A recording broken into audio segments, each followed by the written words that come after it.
Nah, baik. Udah ngerti kan apa gunanya tafsir, ilmu tafsir? Ya, makanya. Tapi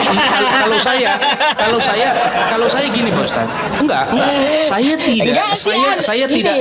si Anu aja Anda tafsirkan sendiri, itulah gunanya ilmu tafsir. Ya. Jadi makanya saya bilang begini Pak Ustadz, saya juga tidak menyindir atau ada tendensi dari pertanyaan saya terhadap Pak Ustadz, ya kan?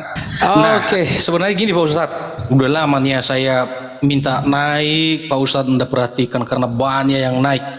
Saya memang mau santai-santai ngobrol sama Pak Ustadz ini. Oke. Tentang? Ya yang ringan-ringan aja lah. Baik, boleh. Berarti Boleh ya? diskusi Islam Kristen. Oke. Iya, yang ringan-ringan aja. Apa kira-kira Pak Ustadz yang Pak Ustadz tanyakan? Atau saya yang bertanya Pak Ustadz? Boleh, tanya dulu lah. Nanti kan berkembang. Oke. Saya lupa pertanyaan saya ini. Sebentar ya, saya lihat dulu. Pak Ustadz, punya list pertanyaan dia, teman-teman. Punya list pertanyaan. Waduh. Enggak. list Santai, Pak pertanyaan Ustadz, disimpan dia rupanya.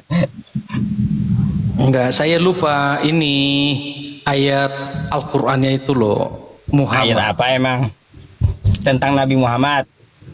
Kenapa? Saya serius bertanya ya. Jangan saya dianggap sindir. Saya tidak bermaksud seperti itu. Iya, tapi tentang saya cerita hanya apa, Bang? mau tahu bagaimana penjelasan Pak Ustadz nanti. Muhammad itu berdosa atau tidak Pak Ustadz? Enggak. Nah, justru kalau memang tidak, bagaimana dengan ayat Al-Ankabut 48? Ada ayatnya. Bukan. Muhammad pasal berapa itu ya? Surah 14 kalau nggak salah. Makanya tadi saya cari-cari di mana ini. Memang saya sebentar ya. Masa Pak Ustadz nggak tahu itu? Surah Muhammad nomor 14 kalau nggak salah. Ya, kenapa? Iya, coba Pak Ustadz bisa baca itu ya. Bentar. Iya, surah Muhammad kan ayat 14. Iya, coba apa bunyinya itu? Sambil saya cari, siapa tahu nanti saya dapat di sini. Saya kira Anda mau bawa ke Al-Ankabut ayat berapa tadi?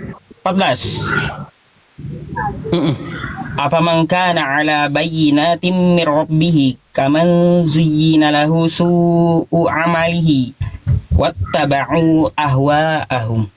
Maka apakah orang-orang yang berpegang pada keterangan yang datang dari Tuhannya sama dengan orang yang syaitan menjadikan dia memandang baik perbuatan yang buruk itu dan mengikuti hawa nafsunya? Ada apa dengan itu? Bentar Pak Ustadz, sepertinya bukan itu Pak Ustadz. Sebentar Pak Ustadz, ya, izin dulu, tidak lama lagi nih, sebentar. Oke. Oh iya, nomor 41 ayat 19 itu loh. Surah Muhammad ayat 19 nomor urut 47. Surah Muhammad ayatnya 47. Oh, nomor urut. Ya. Nomor urut Ayat berapa? 19.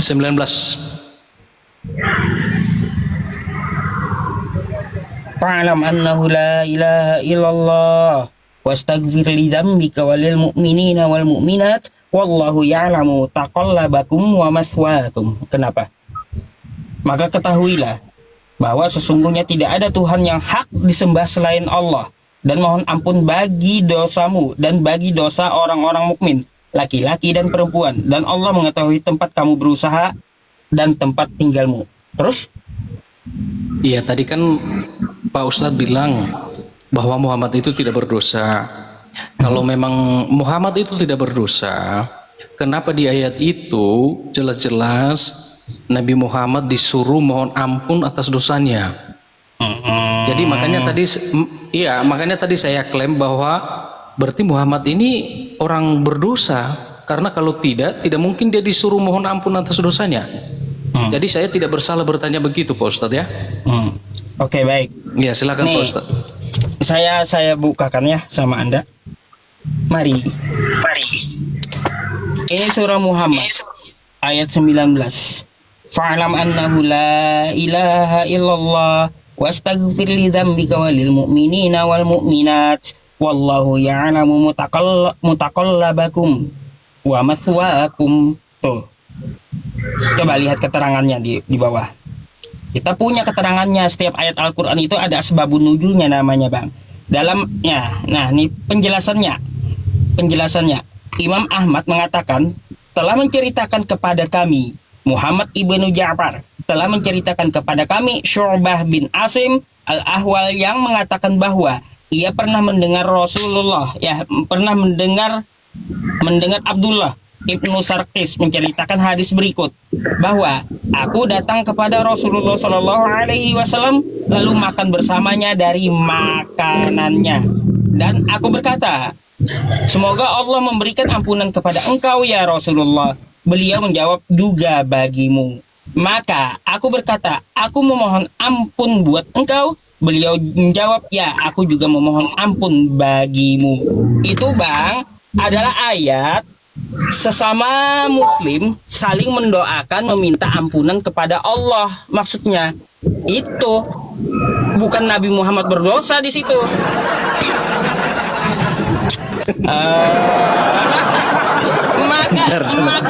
Makanya kan ada penjelasannya, asbabun nuzulnya ya.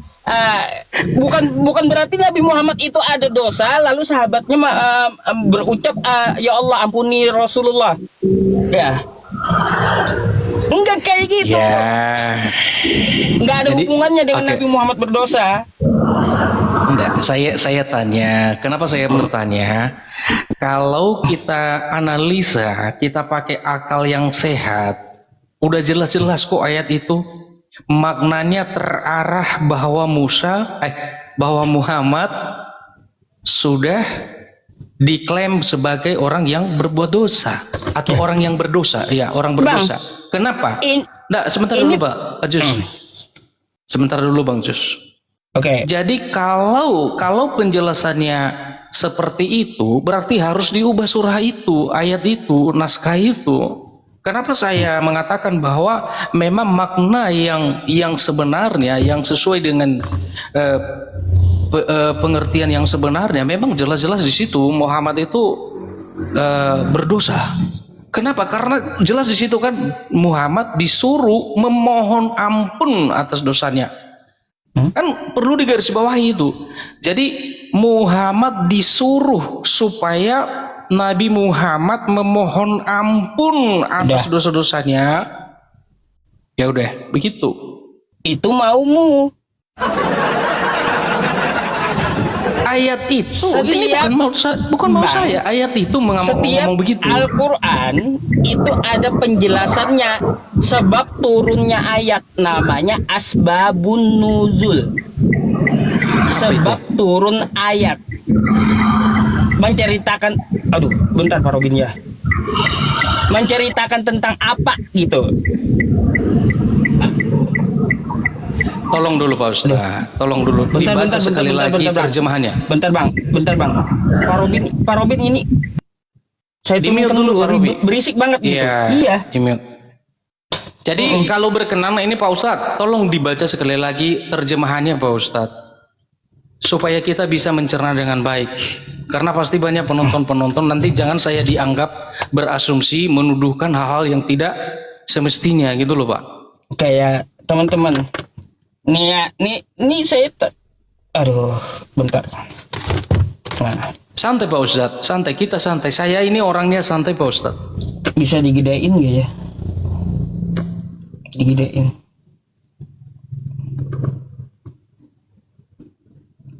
Saya gedein. Nah, biar jelas gitu. Ini ya, kita baca. Quran surah Muhammad ayat Jangan 19. jangan bahasa Arabnya. Yang terjemahannya saja kan tidak mengubah terjemahannya. Bang, kami itu Qurannya bahasa Arab, bukan bahasa terjemahan. Makanya saya seorang mengerti. Muslim, saya suka membaca kitab saya yang Arabnya dulu karena mengandung kebaikan. Ya, maka Baik, saya bacakan dulu silakan. ayatnya. Baru kita apa? Kita bahas, kita kupas, oke? Ya. Oke, siap Pak Ustadz. Jangan Ya, oke. kepanasan lah karena Anda nggak bisa baca, ya. Enggak.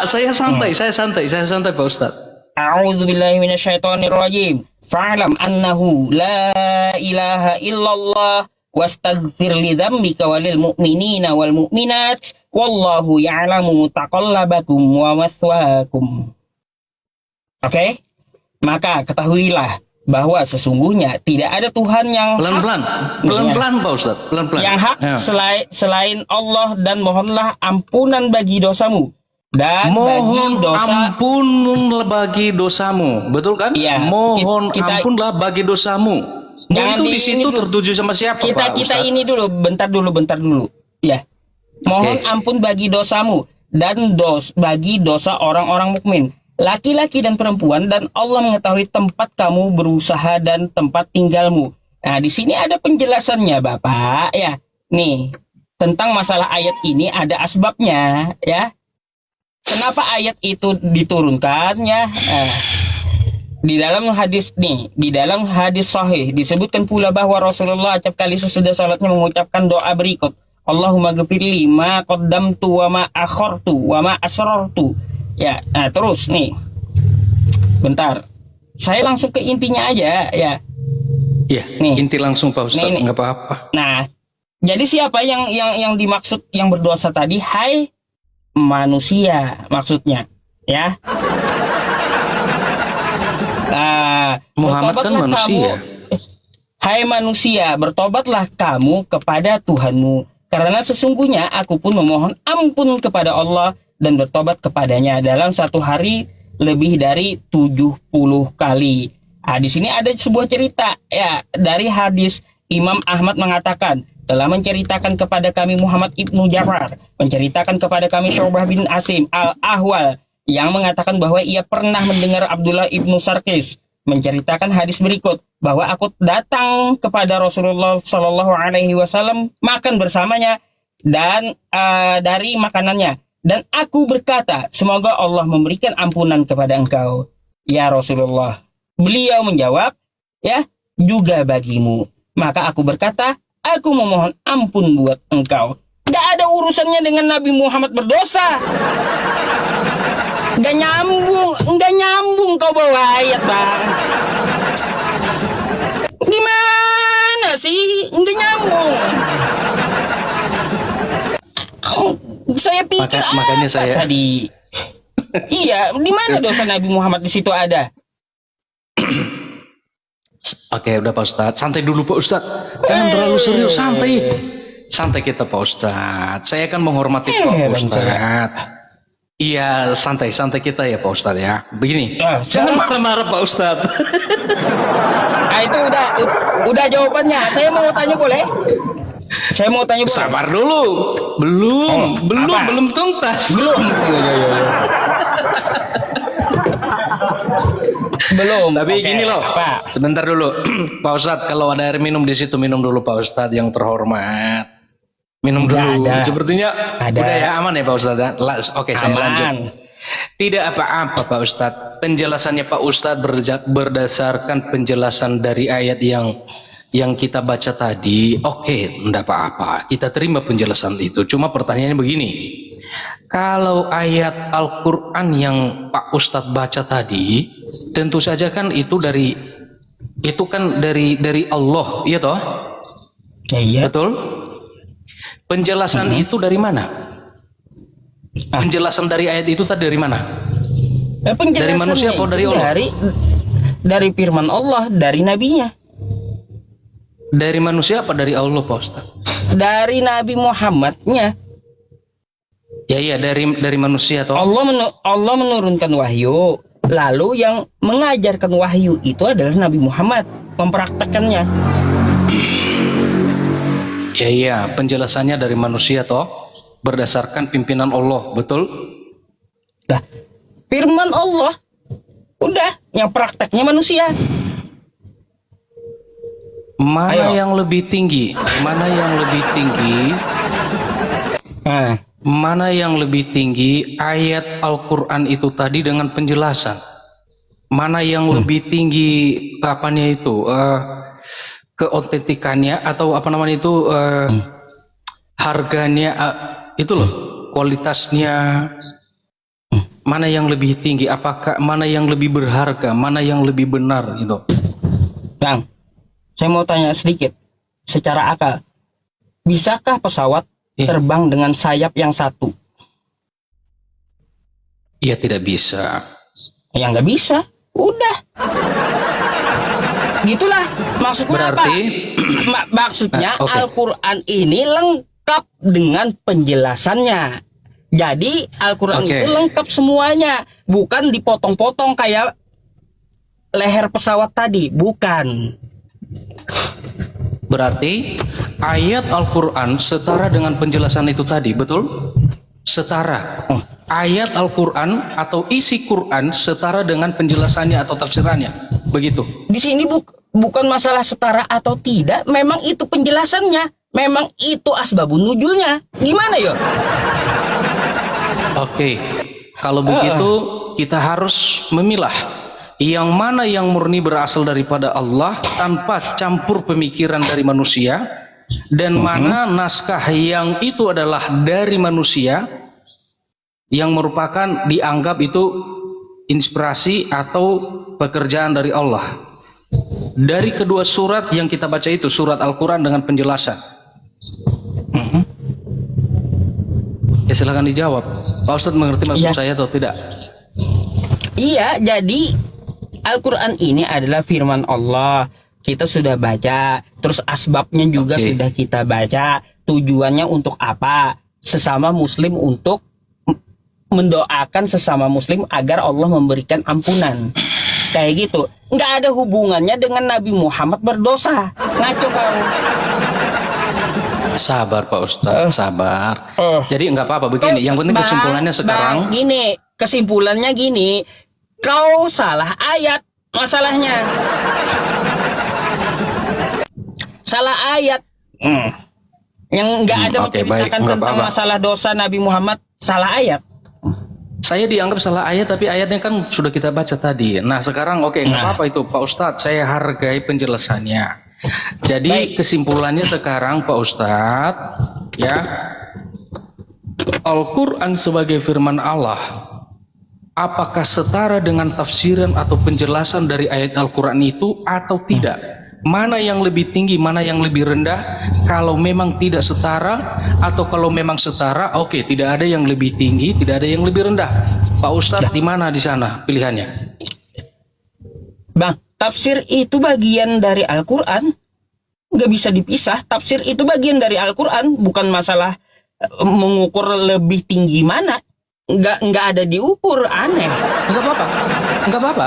Saya tidak bantah. Kalau memang Pak Ustadz mengatakan demikian, berarti setara. Isi Quran dengan tafsiran setara berarti. Oke? Bukan setara, sepaket memang Al-Quran itu. Dengan tafsirnya. Iya, sepaket berarti sama. Tidak sepaket ada berarti sama. Tidak ada di situ penentuan tinggi atau rendah, nggak ada. Itu sekarang ilmu, mana Bang. yang lebih dulu? Mana yang lebih dulu Pak Ustadz? Al-Quran itu atau tafsiran atau penjelasan? Mana yang lebih dulu? Ya Al-Quran, udah. Nah, ya itu dong. Kenapa bisa ada tafsiran? Ya. Kenapa bisa ada tafsiran? Karena ada ilmunya, karena ada Al-Qurannya. Iya, tafsiran itu adalah merupakan ilmu. Tujuannya apa Pak Ustadz? Nah, tujuannya untuk memperjelas, berarti memperjelas isi Al-Quran itu. Berarti Al-Quran itu murni daripada Allah, sedangkan penjelasannya hanya ilmu yang dari manusia. Jadi tidak setara sebenarnya.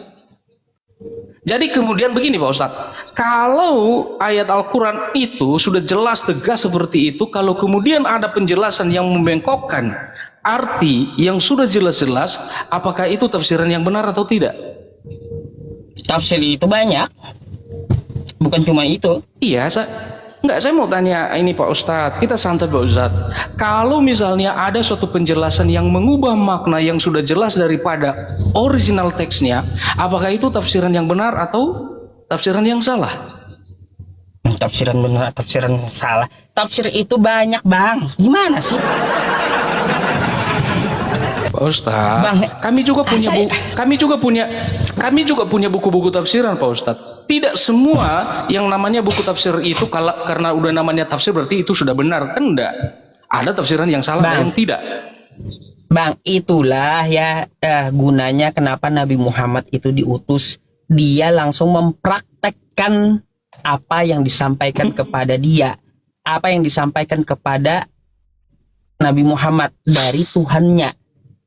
Kayak gitu, makanya Al-Quran itu ada asbabun nuzulnya. Makanya kalau Anda mau membawa saya, oh itu di ayat itu Nabi Muhammad berdosa. Setelah kita baca semuanya ya, kenapa sebab ayat ini turun?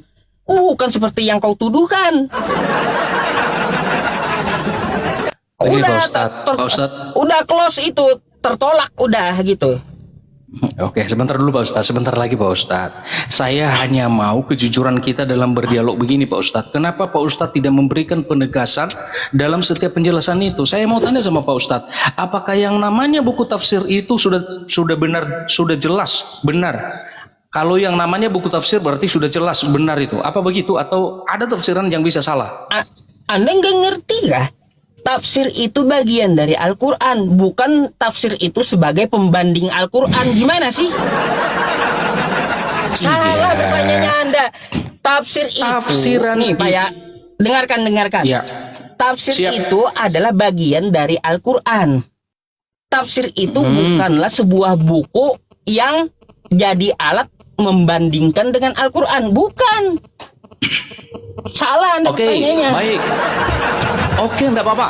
Pak Ustadz, salahkan saya terus, enggak apa-apa, saya terima itu. Karena saya kan bertanya. Jelas ya kesimpulannya bahwa tafsiran itu bagian dari Quran, bukan berarti tafsir itu adalah Quran, oke? Tafsir bukan, iya, tafsir. Oke, setuju. Saya tanya Pak Ustadz, saya mohon kejujurannya. Saya mau apakah nanya tafsiran sekarang. itu ente udah berapa kali nanya? Saya mau tanya satu boleh? Tapi saya belum keluar konteks dari pertanyaan saya, masih dalam konteks itu. Boleh nggak kita lanjutkan? Boleh. Kalau memang saya tidak diperkenan bertanya, ya nggak apa-apa. Pak Ustadz bertanya. Saya rasa jawaban saya udah habis kan di situ ya teman-teman. Sampai hadisnya saya bukakan juga, ayatnya saya bacakan, penjelasannya seperti apa, asbabnya seperti apa. Atau saya hanya mau minta bagaimana Pak Ustadz memberikan jawaban apakah tafsiran itu bisa memungkinkan salah atau tidak. Namanya tafsir itu loh. Tafsir itu banyak. Saya tidak tanya tafsir itu banyak atau sedikit Pak Ustadz. Saya enggak. Tetapi yang saya tanya itu yang namanya tafsiran dari setiap ayat Alkitab atau Quran atau dari firman, yang namanya tafsir bisakah salah atau tidak, atau yang namanya tafsir apakah udah pasti benar atau bagaimana? Mengertilah Pak Ustadz maksud saya, jangan pura-pura tidak mengerti bah. Namanya ilmu tafsir ya, itu bukan menentukan apakah salah atau betul gitu. Itu dalam ilmu tafsir nggak ada menentukan pendapat ini betul, pendapat ini salah, nggak ada kayak gitu. Heran saya sama Anda, makanya tafsir itu banyak kata saya. Apakah ini dipastikan dapat maksud Anda kan apakah ini dapat dipastikan benar kan kayak gitu? Yang lain salah gitu. Enggak, saya tidak menunjuk pada satu tafsir, tetapi yang namanya tafsir, Pak Ustadz bilang tadi namanya tafsir itu kan banyak. Saya setuju, banyak sekali tafsir. Jadi yang namanya tafsir yang banyak itu apakah semuanya benar atau bisa ada kemungkinan dari sebagian tafsir itu salah? Dalam ilmu tafsir Menurut Pak Ustadz gimana? Nggak ada yang membenarkan A atau B, nggak ada. Karena ilmu tafsir itu bukan menyalahkan A atau menyalahkan B, bukan seperti itu pelajarannya. Iya, yang namanya. Nggak ngerti dah iya, Anda berarti sampai situ. Udah saya tanya aja dah, berbelit-belit kau. Saya boleh tanya Oh, tak? enggak lah. Boleh. Apa pertanyaan? Kita coba. bahas babi itu tadi Pak Ustadz. Kita bahas babi. Enggak. Saya ada satu pertanyaan yang belum pernah saya dapatkan jawabannya. Enggak, kalau kita Boleh? mau bahas babi itu tadi yang ringan-ringan aja boleh. Enggak, saya kalau bahas babi ya udah tadi. Tapi kalau untuk abang nih orang pintar kan gitu. Nah, makanya saya lebih Pak Ustadz, orang pengen gitu pintar bertanya lagi ya. kepada Anda. Saya kan mau belajar sama Pak Ustadz. Baik, Oke lah, silakan. bentar ya, Bang, ya. Atau kita kupas itu di atas Pak Ustadz. Topiknya Pak Ustadz di atas. Iya. Paulus bantah Yesus. Bentar ya. Bentar, Atau itu terserah lah, nanti. Pak Ustadz. Bentar Bang. Ya. Oke. Bentar ya, saya bukakan dulu.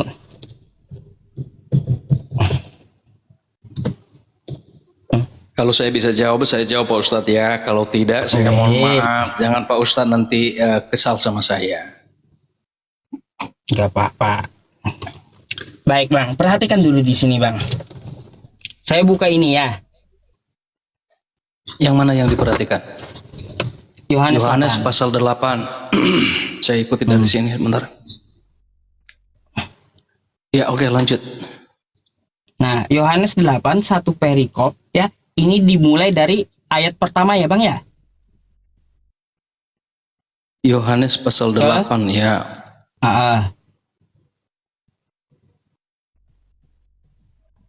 Ya. Dari Tetapi- ayat pertama. Bang, saya mau tanya, kitab Anda itu kan ada teks aslinya, betul? Iya ada. Nah, kalau begitu saya minta Abang ya, dari mana kosakata Yohanes 1 sampai 11 ini, sampai 11 itu ditemukan. Ada nggak manuskripnya? Teks aslinya. Karena gini Bang, kalau kita lihat ya di Codex Sinaiticus ya. Ini Yohanes chapter 8, pasal 8. Ini dia cuma dari 12. Nah, ini kodeks dari Kristen.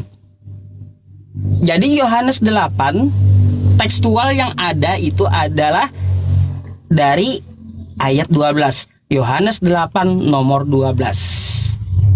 Sekarang saya mau minta sama Abang, manakah tekstual asli dari Yohanes 8 1 sampai 11? Lalu ini firman siapa? Masa firman LAI sih? Masa firman LAI ini tambahan LAI? Nambah sendiri kah? Jelaskan. Saya pengen tahu itu. Aduh, Pak Ustadz ini nanya yang berat-berat. Oke. Jadi sekarang kalau begitu yang ditanya itu original teksnya dari manuskrip lama atau manuskrip kuno? Apa begitu? Iya. Oke. Kalau yang paling kuno kan Vatikanus sama Vatikanus dengan Sinaiticus. Oke. Jadi begini aja Pak Ustadz.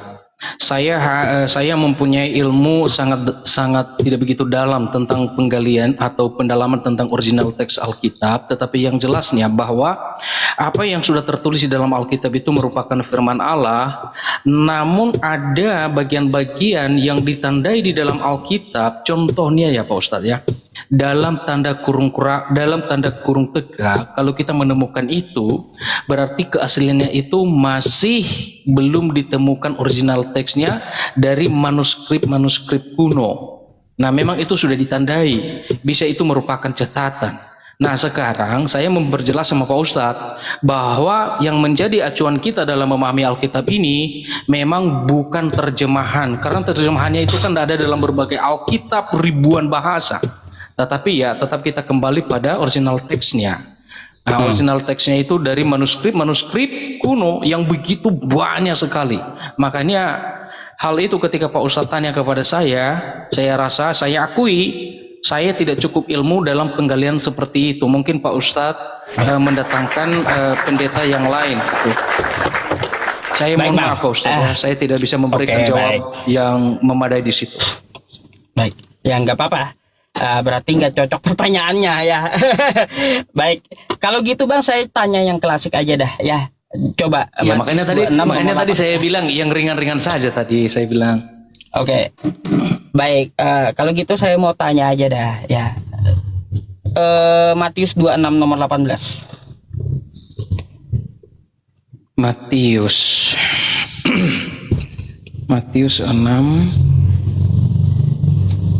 6 ayat 18.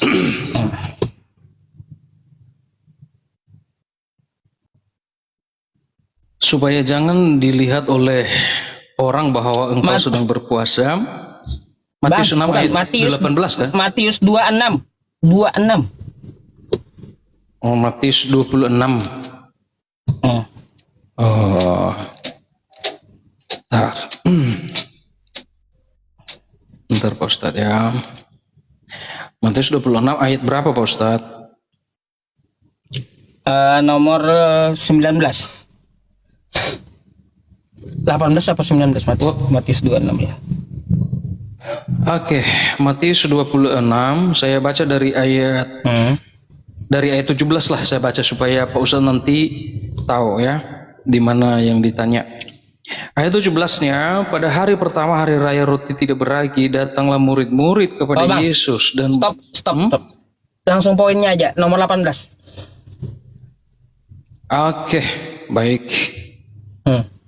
Jawab Yesus, pergilah kepada kota si Anu. Kenapa ketawa?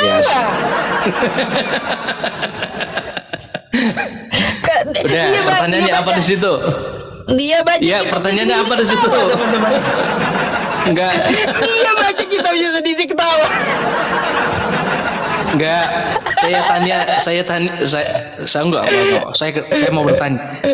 Apa yang mau ditanya di situ? Apa? Namanya siapa? Ya. Sudah. Sudah. Jadi begini teman-teman muslim yang ada di bawah dan juga kepada Ustadz yang terhormat, kalau ada kata si Anu di situ bukan berarti itu standar bahasa yang digunakan. Karena kita kan hanya berdialog dalam terjemahan di dalam LAI. Tapi kalau misalnya kita gali dalam bahasa-bahasa original teksnya pasti bukan kata anu kan begitu. Jadi kata anu itu kalau di Indonesia ini kan ya mengarah ke hal-hal apapun itu ya yang dilucu-lucukan kan. Jadi saya rasa kalau memang demikian, kenapa kalau sudah disebut si anu di situ Pak Ustadz ada apa? Bayangkan kitab abang itu. Ya kalau saya begini. Iya. Bang Nias kata saya kan gitu. Ya. Abang pergi ke kota ya. Sampaikan pulpen ini kepada si Anu di tengah kota. Kira-kira nyampai nggak gitu pulpen nih? Ya, oke, baik, nggak apa-apa. Nah sekarang kita baca supaya kita lebih memahami dengan jelas ya Pak Ustadz ya. Kita baca aja dari ayat 17 dari Pak Ustadz sampai Ya sampai ayat 25 kan jauh lebih jelas itu nanti Pak Ustadz. 17 tuh itu kan perikop pertamanya. Iya betul. Tapi supaya pemahaman kita bisa lebih mantap, ya kita baca aja dari ayat 17 Pak Ustadz. Nggak apa-apa kan? Boleh. Pada hari pertama hari raya roti tidak beragi, datanglah murid-murid kepada Yesus dan berkata, di mana engkau kehendaki kami mempersiapkan perjamuan Paskah bagimu? Jawab Yesus, pergilah ke kota kepada si anu dan katakan kepadanya, pesan guru, waktuku hampir tiba. Di dalam rumahmu lah aku mau merayakan Paskah bersama murid-muridku. Lalu murid-muridnya melakukan seperti yang ditugaskan Yesus kepada mereka dan mempersiapkan Paskah. Setelah hari malam, Yesus duduk makan bersama ke-12 murid. Oke, sampai di situ saya rasa sudah jelas, kita sudah nangkap. Walaupun tadi di dalam bahasa ini ya kita pakaikan bahasa Indonesia ada kata si anu. Tadi Pak Ustadz tanya kalau si anu sampai enggak pada satu tujuan. Itu kan pertanyaannya Pak Ustadz ya. Betul kan? Oke, nah pertanyaan itu sudah terjawab. Kenapa? Karena jelas di ayat ini ternyata mereka melakukan atau mengadakan perjamuan di satu tempat di mana Yesus menyuruh untuk murid-muridnya. Jadi kemudian kalau misalnya kan kita menggelintir kata si anu ini, lalu tidak ada cerita di mana Yesus bersama dengan murid-murid dan mengadakan perjamuan, maka pertanyaan Pak Ustadz itu perlu dikembangkan. Jangan-jangan belum jadi perjamuan bersama itu. Iya kan? Karena tanya atau suruh ke kota si anu, jangan-jangan belum. Kalau saya tidak tapi faktanya kan sudah terlaksana. Tidak meneliti kegiatannya, tapi saya meneliti siapa si anu, namanya. Nah, gitu. Bukan kegiatannya yang saya teliti, tapi namanya. Siapakah si anu? Oke. Baik Pak Ustadz. Tentu saja kata si anu di situ Pak Ustadz yang menunjuk kepada seseorang yang memiliki tempat. Ya bukan kepada si anu apanya kayak. Ya tentu saja terujuk kepada pribadi seseorang yang memiliki tempat yang memungkinkan mereka mengadakan perjamuan bersama dengan murid-muridnya. Dan kan sudah terlaksana. Gak jelas sekali Pak si anu Pak. Tidak jelas Pak Ustadz. Iya, kok bisa? Maksud saya kenapa? Kok bisa di dalam kitab suci? Kok bisa begitu loh? Nggak menyebutkan langsung namanya saja atau itu kan firman Tuhan, apalagi itu kan kata Yesus gitu. Kenapa nggak langsung aja disebutkan namanya gitu loh? Iya. Jadi memang betul kalau kita memperdalam hal itu sebatas dalam bahasa Indonesia yang kita pakai, pasti menjadi sesuatu hal yang bisa jadi lelucon ya. Tetapi kalau kita melihat bahwa penulisan Alkitab ini tidak dalam tulisan bahasa Indonesia ya kan, tetapi dalam bahasa aslinya ya kan bahasa Yunani. Mungkin saja kata si anu itu dalam bahasa aslinya itu seperti apa, tetapi kalau kemudian dalam kebiasaan mereka ngomong seperti itu di sana pasti tidak lucu, karena budaya mereka dengan budaya kita di Indonesia ini kan pasti berbeda. Kita harus menilai dan mempertimbangkan itu juga Pak Ustadz. Nah kalau kemudian kita tidak melihat latar belakang bagaimana budaya bahasa mereka, kebiasaan mereka di sana, lalu kita pahami seperti budaya di zaman sekarang ini, maka itu namanya keterbatasan atau kekurangan pertimbangan-pertimbangan. Sementara Alkitab yang ada di tangan kita pada saat ini kan bukan ditulis di Indonesia, yang menulisnya juga bukan orang Indonesia, budayanya beda dengan budaya orang Indonesia, zamannya dengan zaman sekarang jauh beda. Nah itu semua harus dipertimbangkan. Makanya dengan adanya kata-kata seperti itu bisa saja dijadikan lelucon kalau misalnya hanya sebatas itu pemahaman kita. Tetapi kalau kita memperdalam lebih jelas, seperti yang saya bilang tadi, saya rasa tidak cukup atau tidak layak untuk dijadikan lelucon Pak Ustadz. Nah baik, udah ngerti kan apa gunanya tafsir, ilmu tafsir? Ya, makanya. Tapi kalau saya gini, Pak Ustaz. Enggak. Saya tidak. Enggak, Saya gini, tidak. si Anu aja Anda tafsirkan sendiri, itulah gunanya ilmu tafsir. Ya. Jadi makanya saya bilang begini, Pak Ustadz. Saya juga tidak menyindir atau ada tendensi dari pertanyaan saya terhadap Pak Ustadz, ya kan? Nah, saya berani mengatakan bahwa tidak semua tafsiran itu benar. Itu yang saya minta tadi Pak Ustadz. Kalau misalnya Pak Ustadz jelas-jelas memberikan prinsip di situ. Bagi saya tidak mengakui bahwa yang namanya tafsiran itu sudah mutlak benar. Pasti ada tafsiran yang harus kita buang. Ada juga tafsiran yang memang benar. Jadi ilmu-ilmu tafsiran itu kan ada. Nah, ada orang yang menafsir tidak pakai ilmu atau ketentuan atau hukum-hukum tafsir itu, ya kan? Nah, sekarang oke lah, nggak apa-apa. Saya tidak mempermasalahkan itu, Mbak Ustaz. Saya jelaskan dulu, Pak. Itu. Nah, memang banyak kan kata saya tafsir itu, ya. Tafsir ini beda, tafsir ini beda. Bukan berarti tafsir yang lain itu disalahkan, enggak. Tafsir yang lain itu akan dipelajari semuanya oleh para ulama, lalu muncul satu. Apa itu? Ijtihad. Mayoritasnya apa? Dalam penafsiran ayat Al-Quran tersebut, itulah yang disampaikan ke publik. Gitu. Oke, apa? Baik. Apa? Oke, kita lanjut dialognya. Makanya, oke. Boleh kita lanjut. Nah, gini nih. Kita bahas judul sekarang. Judul ya. Oke. Paulus bantah Yesus. Nah, kalau dikasih topik di atas itu Paulus bantah Yesus, sekarang saya tanya di mana ayat yang menunjukkan bahwa Paulus itu membantah Yesus dalam hal apa? Paulus membantah Yesus tuh. Silakan. Dalam hal ajaran, berarti kurang lengkap ya.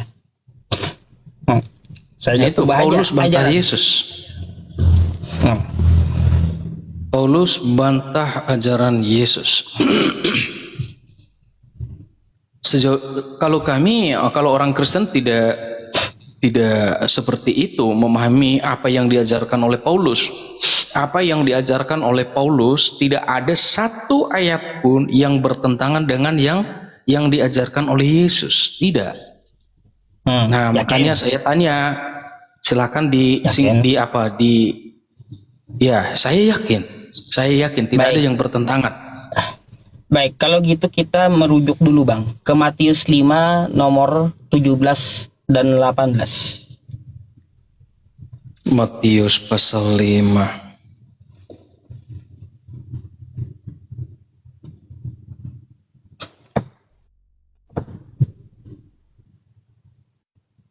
Matius 5 ayat 17. Nomor 17 dan 18. Matius. Bentar Pak Ustaz. Matius pasal 5 ayat 17 dan 18. Janganlah kamu menyangka bahwa aku datang untuk meniadakan hukum Taurat atau kitab para nabi. Aku datang bukan untuk meniadakannya, melainkan untuk menggenapinya. Ayat 18. Karena sesungguhnya aku berkata kepadamu, selama belum lenyap langit dan bumi ini, satu huruf terkecil atau satu titik pun tidak akan lenyap dari hukum Taurat sebelum semuanya terjadi. Nah, ini pengajaran Yesus kan? Nah, sekarang apanya yang bertentangan dengan ajaran Paulus? Ingat, selama langit dan bumi itu ada, kata Yesus, satu titik ya dari hukum Taurat itu tidak dapat ditiadakan. Oke? Nah, sekarang mari kita ke ajaran Paulus. Buka Efesus 2 nomor 15. Efesus pasal 2. Saya akunya Pak Ustaz. Sebentar saya minum air sedikit Pak Ustaz. Minum dulu, haus dia. sudah pemainnya ya teman-teman. Oh,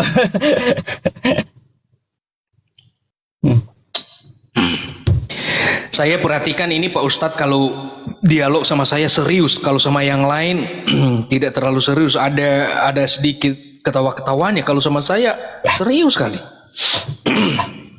beda lah. Oke, baik.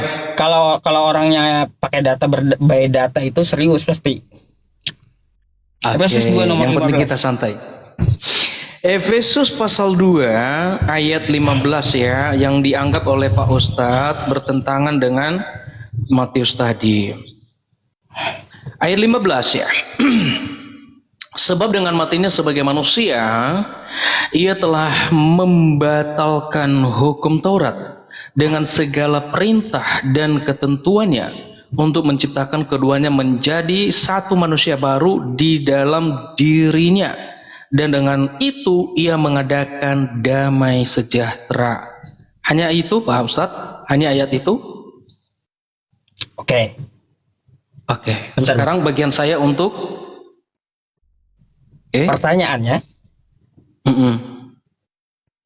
Pertanyaannya, sejak kapan Yesus pernah membatalkan hukum Taurat sesuai ucapan Paulus?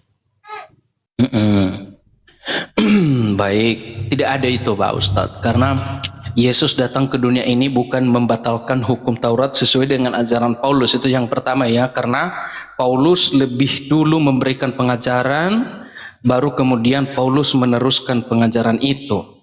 Lalu kemudian kalau Pak Ustadz mengatakan tadi bahwa pertentangan ajaran Paulus dengan yang diajarkan oleh Yesus, itu tidak benar. Kenapa? Kalau kita membaca Matius pasal 5 itu tadi, ya kan? Matius pasal 5 itu tadi, dari ayat 17, silakan Pak Ustadz ya, saya baca supaya lebih jelas kepada kita teman-teman ya. Yesus mengatakan ya, jangan kamu menyangka bahwa aku datang untuk meniadakan hukum Taurat atau kitab para nabi. Jadi Yesus datang bukan untuk meniadakan hukum Taurat itu maupun apa yang sudah ditulis oleh para nabi atau kitab para nabi itu. Tetapi Yesus menegaskan, aku datang bukan untuk meniadakannya, melainkan untuk menggenapinya. Jadi Yesus datang untuk menggenapi tuntutan hukum Taurat. Iya, untuk menggenapinya. Jadi ayat 18 Pak. Karena sesungguhnya, karena sesungguhnya aku berkata kepadamu, selama belum lenyap langit dan bumi ini, satu huruf terkecil, kalau di edisi pertama 1 iota ya, atau 1 titik pun tidak akan lenyap dari hukum Taurat sebelum semuanya terjadi. Sekali lagi, perlu ini digarisbawahi teman-teman. Sebelum semuanya terjadi. Sebelum semuanya terjadi, tidak ada yang ditiadakan dari hukum Taurat itu. Ya, 1 titik pun tidak ditiadakan sebelum semuanya terjadi. Ini nanti yang akan saya bukakan kepada kita. Apa nih yang harus terjadi itu sehingga baru hukum Taurat itu ya tidak lagi berlaku atau tidak lagi menjadi standar sebagai pembenaran dalam hidup orang beriman.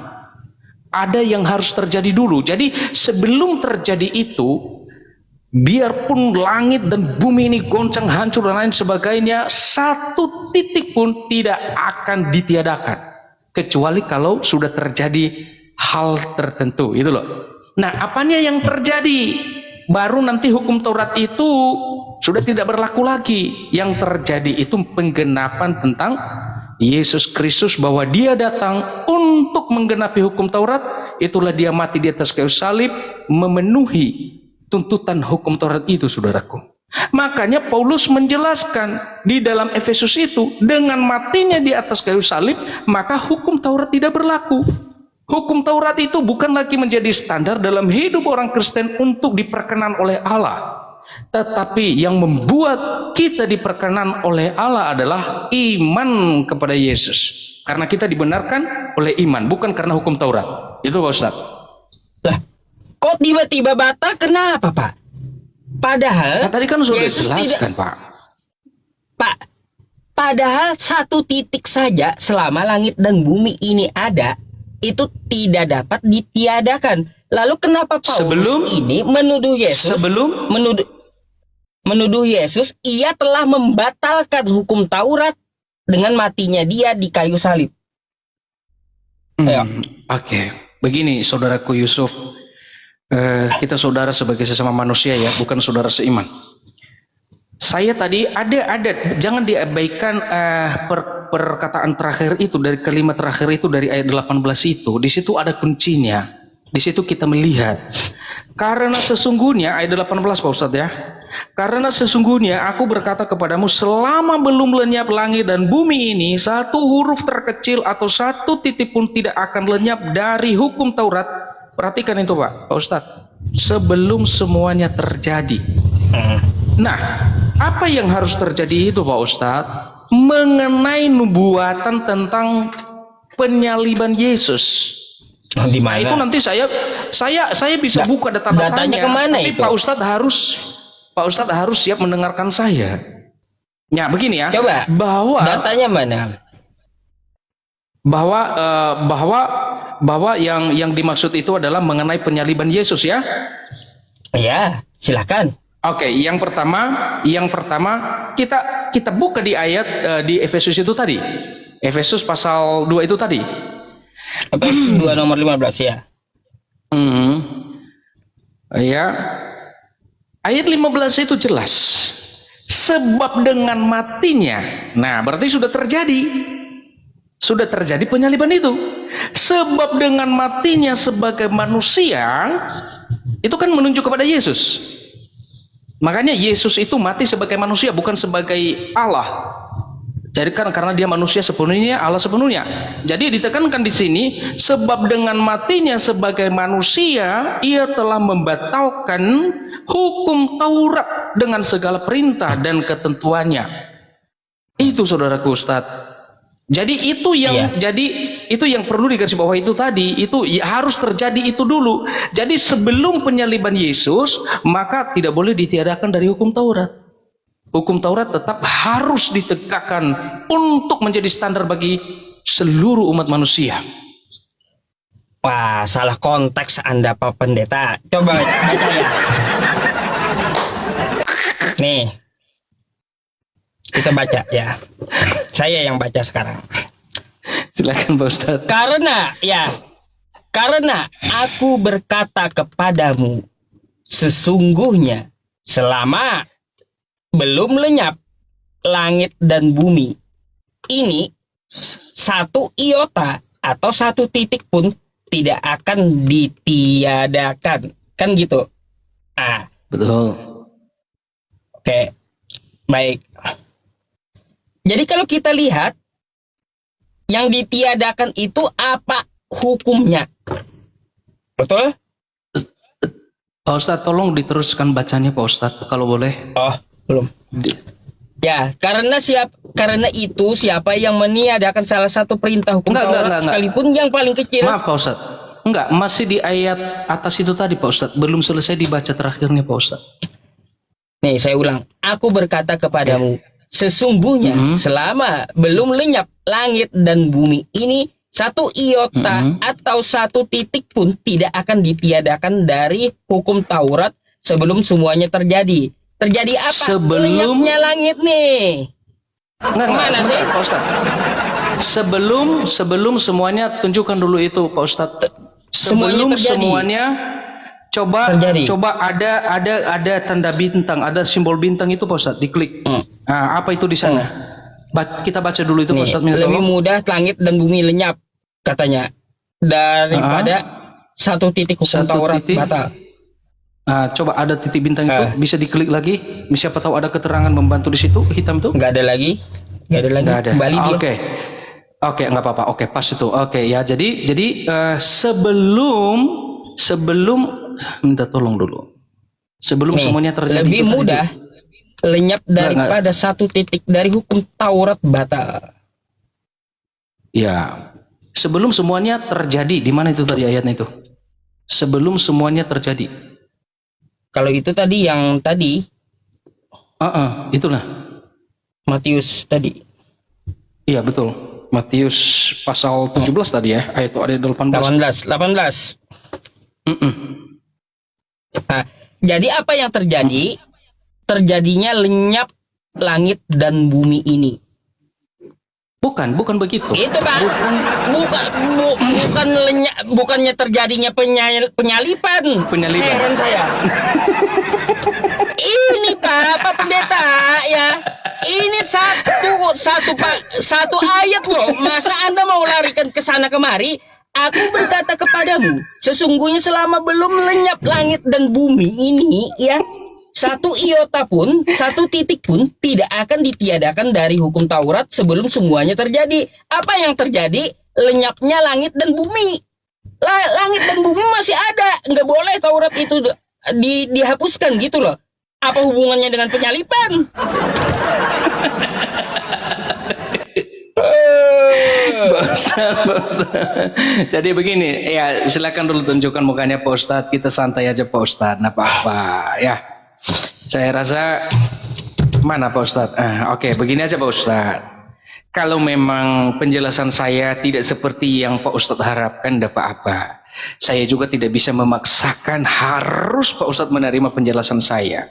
Jadi saya mentok penjelasannya hanya sampai di situ. Pak Ustadz mau korek-korek lebih dari itu hanya sampai di situ. Jadi kita kembali pada iman kita masing-masing kan. Selesai. Iya kalau itu ya. Kalau itu saya sepakat. Udah ya. Jadi begini saudaraku Pak Ustadz. Artinya kalau di dalam kekristenan ya yang harus terjadi itu adalah mengenai penyaliban.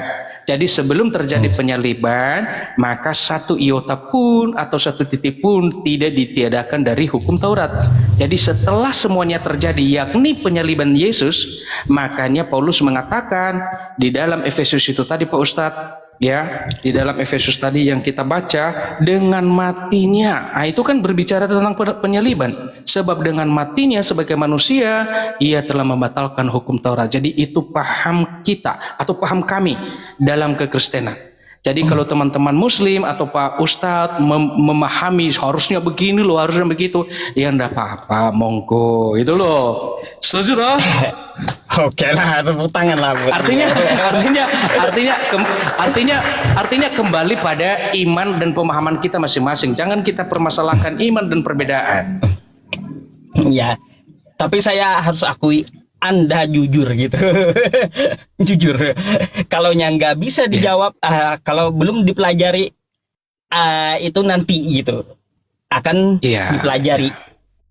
Ya, saya artinya seperti gitu, yang Pak. pertama.